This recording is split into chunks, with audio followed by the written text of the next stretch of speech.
All right.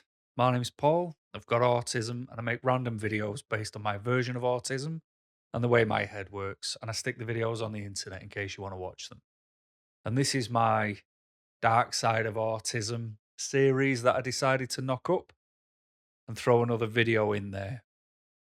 And ultimately, what I wanted to talk about was or is alcohol because, there's so many things associated with alcohol, but it's rare, unless you're going out with your mates and you're going out for a night on the lash, it's rarely given any form of positivity. And I don't know, you shouldn't really endorse things like that, but I do find it weird how it's all right to go out and drink. It's all right to meet friends, family, go for a drink. But if you want to do it indoors, it makes you seem weird. But that's just a societal thing, isn't it? Um, but I kind of want to pick it apart. Kind of want to explain how it made me feel when I sort of first started having it and where it's been and what's been going on. And, because autism can be a tough landscape sometimes. And, some people do all sorts to make that rough terrain of a landscape that they navigate on with autism sometimes just to make it a little bit easier to travel on. So, if we go all the way back, I've got no notes, I've got nothing around me, I'm just trying to figure it out as I go along. And the best place to start is at the beginning. So I remember when me and my friend Craig were like 15, 16, we were old enough looking to go drinking in pubs. And he wasn't old enough looking, but there was only me and him in our school that like had big hairy sideburns. And that was kind of like, he can grow sideburns. He's clearly over 18. And we'd go for a few beers and be able to get beer from off licenses or liquor stores, as you across the pond people call them. And yeah, we'd just, have a few beers. And, that was kind of the first time of realizing that, oh, this stuff makes you feel good. And it did make you feel good. Some people will be on medication to make them feel better. Some people will take drugs, and alcohol was my drug of choice, my medication of choice. And I just want to take you on the story because it's wasn't all fun, as we sort of start going through. And yeah, you'd have one beer, you'd feel all right. You'd have two beers, you'd start to feel loose and a bit more. I'm going to keep tripping myself up, but what I'm trying to say is alcohol for some people gave them confidence. Like they would be able to go and talk to, like people I knew would have the confidence to then go and talk to a girl who they'd been looking at for, a good portion of the night, stalking them, just stood there staring, thinking that's going to, attract them and bring them over. And then in the end, they'd have a bit of Dutch courage with one too many beers in the system and they'd saunter over. And then the girl would be like, no, go away, you're drunk. But what alcohol never did for me was bring me any confidence because I don't have a confidence issue. And let me tell you why. It's because, like, I remember when I was talking to an old boss and he wanted me to cold call. And I said, I absolutely can't do that. It's a parasitic invention. It should be illegal. If you work in cold calling, please find another job that, lets you have a bit of dignity. It's just the worst and it only preys on the most vulnerable people. No one's ever been eating the dinner and someone phones and goes, "Do you want to change your energy supplier?" And they're like, "Oh, yeah, I do. Let me just let this food go cold." And my boss was like, "Right, well, you've clearly got a confidence issue. So what we'll do is we'll get you with a coach or whatever and they'll coach you through it." And I remember saying to him, I don't have a confidence issue. And the reason I don't have a confidence issue is because confidence is for those who care what other people think. And I don't. And you have to forgive the cough. I've still got a funny cough going on. I've always got a dry cough because I've got a grainy voice. It's always stirring something up.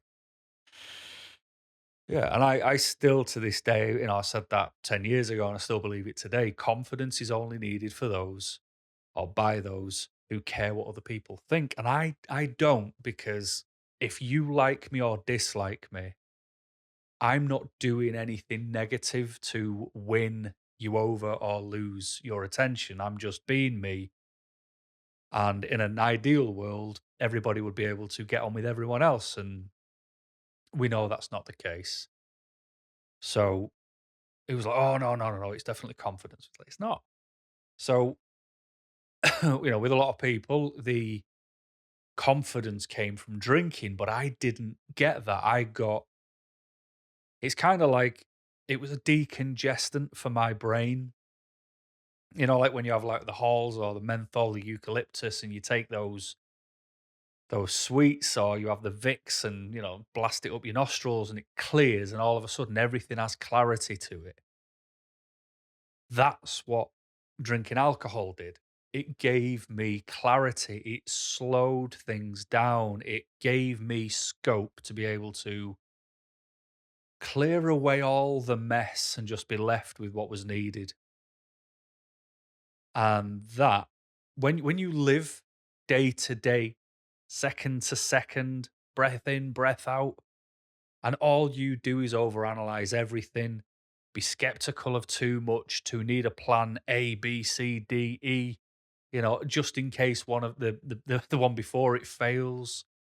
When your mind races at 1,000 miles an hour every second of every day, and then all of a sudden you find this thing that stops that, that slows it down, that removes the non-essential and just leaves you with the absolute basics. You're like, this is good stuff, and there was times where you'd like me and Craig when we were younger, it'd be like, let's have a few beers, and then all of a sudden it'd be like shots, and you just end up having the shots, and that's where you just ruined your night and you're throwing up, and the next day you feel like someone's gone 10 rounds in your brain. But it was a very addictive feeling to lose your troubles, because, and I don't mean troubles like, you know, family, finances, relationships, work issues. I just mean existential issues. The going to the shops, the wondering what's going to happen next. The lack of ability to foresee the future and the stresses it could bring. And there's this miracle juice, this wonder tonic, and it just, that became addictive, to need to have that freedom feeling again. And, the older I got, I would find that, people wanted to go into Manchester, they wanted to go into town, because I come from South Manchester, and the centre of Manchester is like a hour's drive on the bus. And, people would get to the end of the week and they'd be like, come on, bro, let's go to town, man, let's tear it up. And then you'd get there, they'd have a few drinks because it'd bring them confidence to go and talk to a girl. And then the girl would just be telling them to go away because they were drunk. Um, and I was there going, I came for this freedom feeling. But then in the end, well, in a very quick space of time, because I just stopped going out when I was legally old enough to do it. Because that was the crazy thing, because me and Craig were old enough looking, because of our big hairy sideburns, to just go to pubs from we were 16. We've been doing it for 2 years, before we were legally old enough to go out and do it properly. And it just lost its novelty. I was that old looking. I used to have ID to get on the bus to prove I was under 16 years old. But it just wore off. I didn't want to go out and spend all that money to stand next to people who I thought I was maybe catching up with. Because imagine getting to see people in what you feel is more of your natural state by removing all this nonsense. And it's like, I can actually talk to you properly. But then the music was too loud and all they cared about was being stalkers staring at women. Um, just thinking that the power of the stare would bring them over and make them fall desperately in love. So it quickly worn off, and it was like, well, look, I still need that feeling. I still need to feel clear. I still need that clarity. I still want that. So then I started buying alcohol to have in the house, like when I still lived at home with my mum. And obviously, time moves on. People get older, and the people you know, some of them disappear, some of them stick around, but then you branch off. And what I found was I stayed stuck in that realm. I stayed stuck, um, you know, continually buying copious amounts of alcohol to have in the house because I ended up sort of every night because it was kind of like I went from having a beer on a Friday and a Saturday to a Friday, Saturday, and a Sunday, and then to a Thursday. And then it basically became every single night because life was moving on.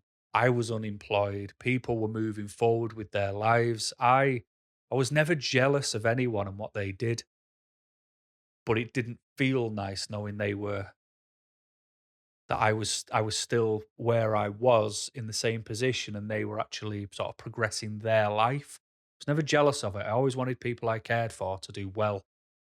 You know, even if that meant they were just content within themselves, that's all I cared about. But I just felt like I was being left behind. And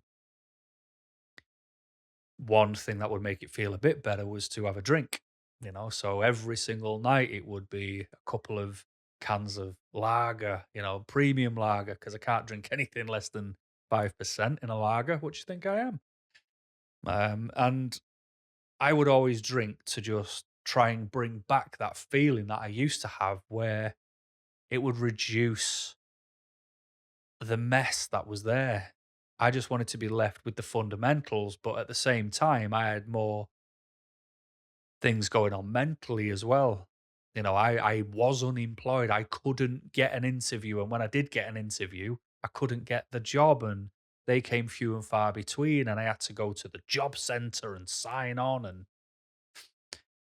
there was lots of things in my mind that became more important than they were because I had nothing else going on.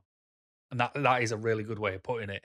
You know, I had nothing interesting happening. I had no fun things going on. I had nothing serious happening. So my low life of doing nothing, being unemployed, I made like today, if I had those issues I had then, I'd laugh now, going, get a grip. There was nothing wrong really. But because I had nothing else, the small problems became big problems and the big problems became all encumbersome. And that's why every night, crack open a beer, drink it.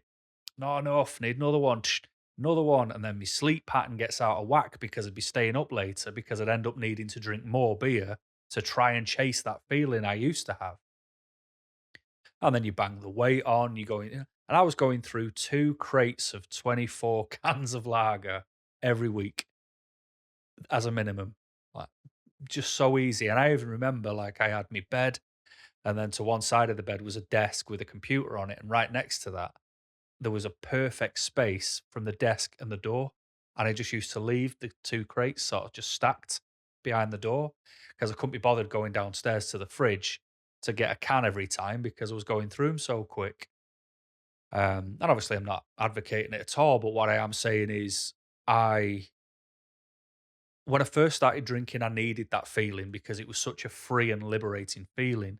But by this point and, you know, at certain points in my 20s, it was just something I was doing because there was nothing else to do, and the thought and feeling of being clear-minded wasn't a nice feeling either.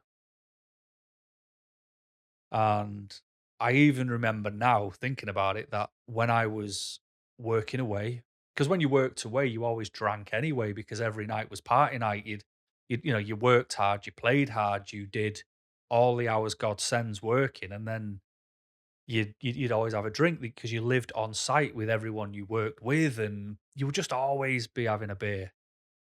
So that wasn't noticed as much, but when you were home and you weren't going anywhere or doing anything, and you still had all that drink there, that's when you noticed it was a bit odd. But I do remember getting to my late 20s.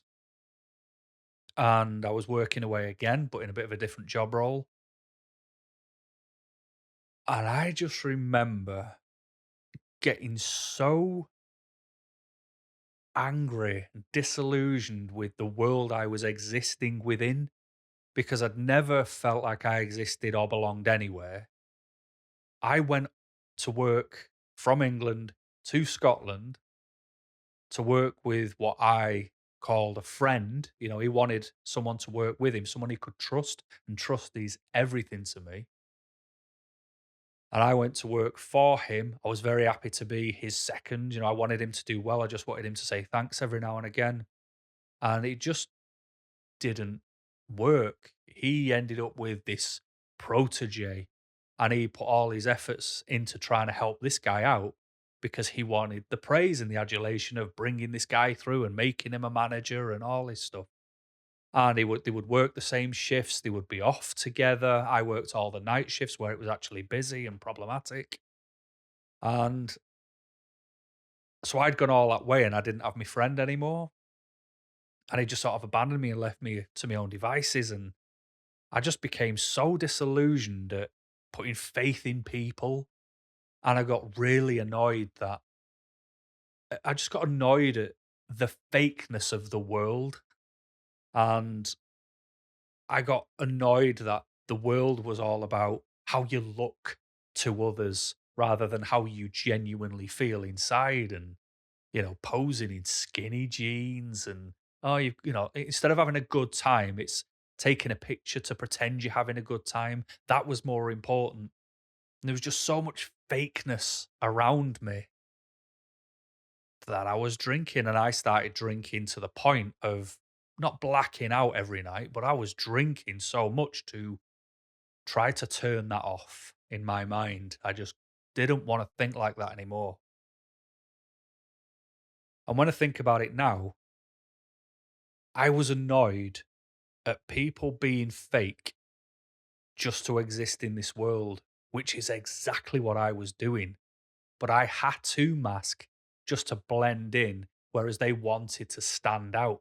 So the fakeness was all there, but I was just trying to hit average and they were trying to be above average. And, at the time, I'd done because I've always been under an or I've always kept with this university to do their IQ tests. Um, so every time they're doing their trials and studies, I always throw my name in the ring and say I'll happily do them because it's free and usually it'd be a couple of £100. And at the time, I hit 149 uh, for an IQ test. And I hate the idea of an IQ test because it really winds me up that people put it as a measuring, like as a measuring stick of your intelligence. It's not intelligent. It's an IQ test is, memory. It's pattern recognition. It's maths. There's no education in there or skill whatsoever. And I never found it to be a marker of excellence. Nothing to do with positivity, to be honest. But the reason I used to do it is because I always feared I had this mind that couldn't rest. And I heard about people with higher IQs who found it very difficult to blend in the world. And bear in mind, this is late 20s of age. And I didn't know I had autism. I didn't know about autism. I didn't know what that stuff was. And I assumed that the reason I was so different was this IQ at the time. So I drank. And this is stupid, but it's honest. I was drinking to try to kill brain cells, to try to just be like everyone else because they could just float through life and get by and not have the same concerns I had and not have the same problems I did. And like they could accept mistakes. I can't.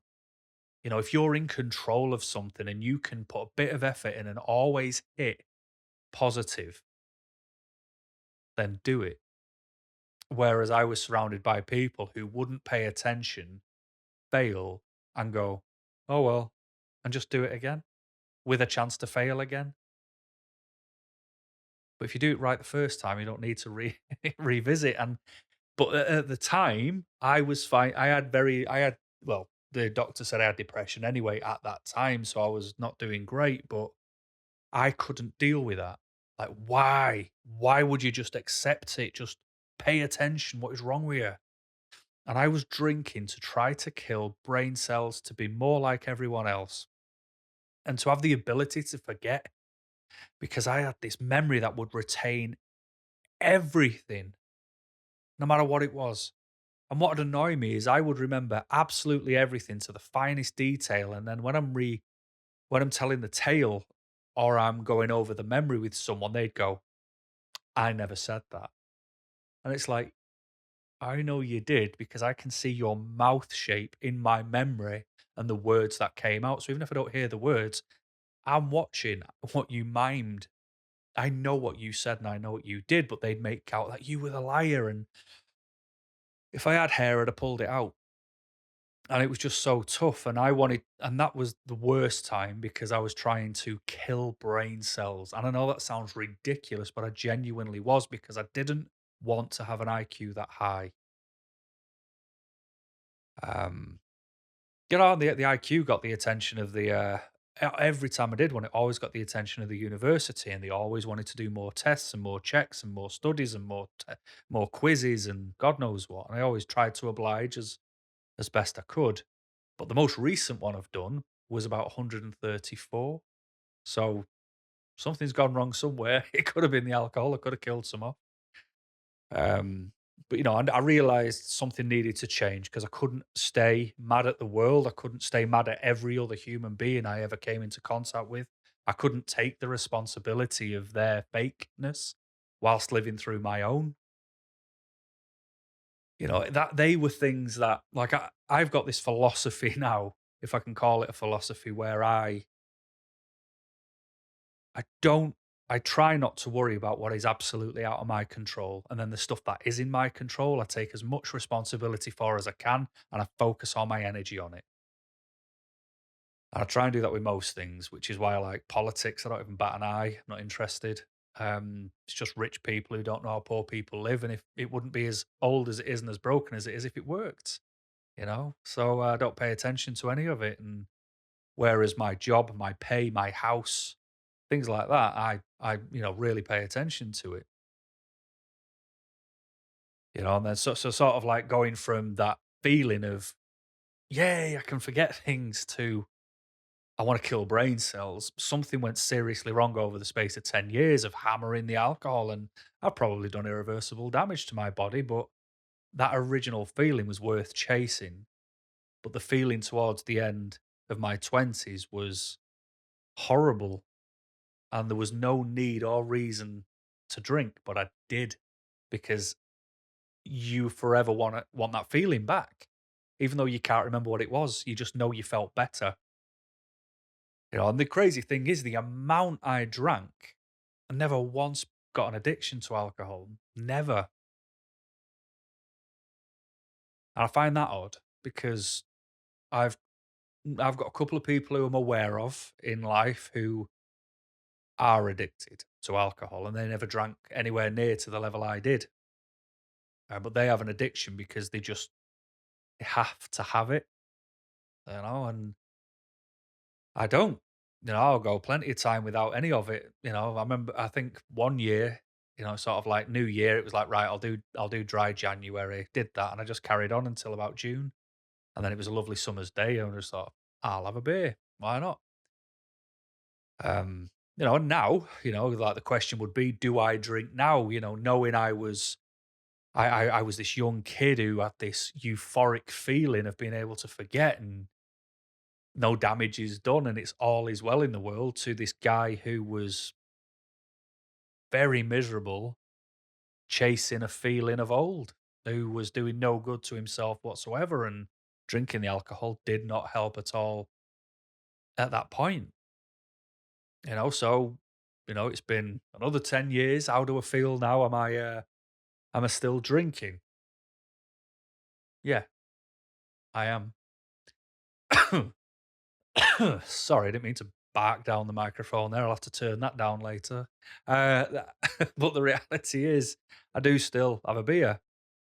Um, but again, it's nowhere near to any level. Now I don't drink to chase that feeling because I've got coping mechanisms in place. I took the time after my autism diagnosis to learn who I was and how do I tick. Why do I tick that way? Why does that bother me? Why doesn't that bother me? Why does everyone have a problem with that and I don't, and vice versa? So, whereas before I didn't have the answers because I didn't know the questions to ask, now I've taken the time to learn who I am and force myself to answer the questions I didn't want to answer originally. And take responsibility for me, take responsibility for my actions. So now when I have a beer, it's like, oh, that was a tough week in work. Gulp. It's the weekend. I can can sort of decompress and turn down, and it's just a way of letting me know that the week is finished, and I can have a beer for one. It basically says your freedom starts here. That's what it is now. It's a gateway for freedom. So now I might have maybe one or two beers on a weekend night, to go with me takeaway and a couple of snacks because I belong to everything and everyone else all week because it's work related. But come the weekend when I'm already spent of all my coins and I need to regress, I need to be around me, I need to recharge.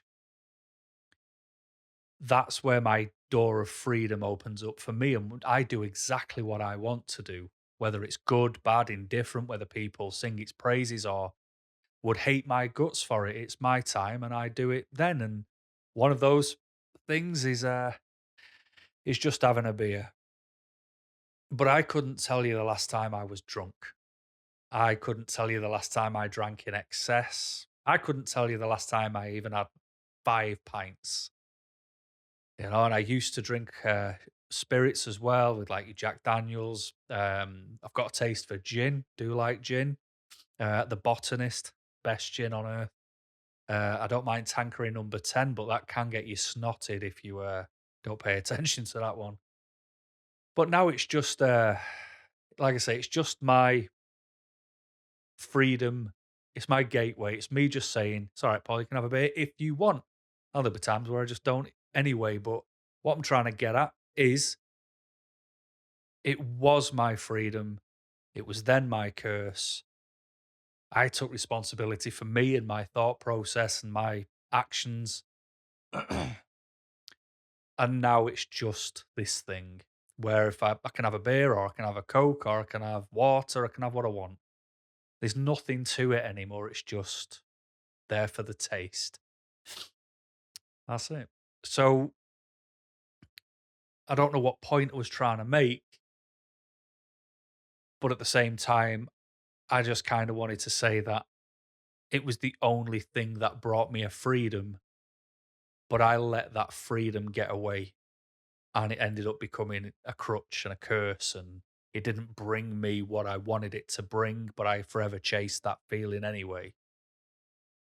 And I resented myself for doing it. I resented the world for the way believing that it was everybody else's fault that I needed to drink to try and forget. And when you become that person, you're not a good person. You're not nice to be around. Your attitude stinks. And you don't want to be around yourself, let alone others. So I suppose it's more of a warning for younger people who are still at that this feels damn good phase.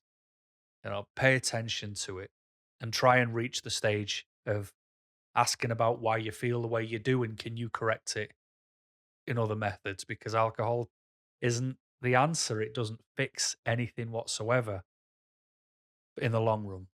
All right. So I hope that made sense. And until next time, keep smiling.